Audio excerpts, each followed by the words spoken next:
कि जब से भारत जोड़ो यात्रा हुआ उसके बाद कांग्रेस को लगा कर्नाटक में, तेलंगाना में मुसलमानों ने जबरदस्त तरीके से हमें वोट किया, तो अब मुसलमान हमारे वोटर हैं। जहां तक दलितों के बीच में एक पॉजिटिव मैसेज देने में कांग्रेस लंबे समय बाद कामयाब दिखी, तो दलित और मुस्लिम को साधते हुए दिख रही है कांग्रेस।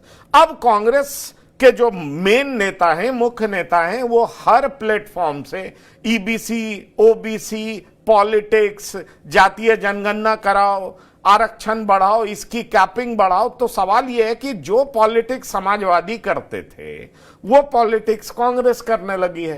तो कांग्रेस तेजी से उनके जनाधार में सेंधमारी करना चाहती है, इसलिए उत्तर प्रदेश में कांग्रेस और भी एग्रेसिव दिखाई पड़ेगी।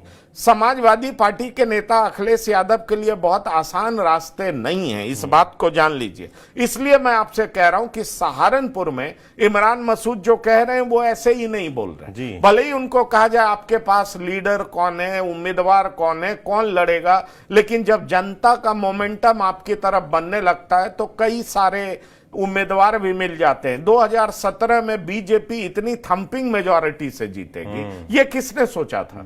लेकिन आप जान लीजिए कि जो जिस तरह का सोशल इंजीनियरिंग किया गया और उसके बाद जबरदस्त तरीके से बीजेपी जीती और फिर बीजेपी 2022 में भी जीती।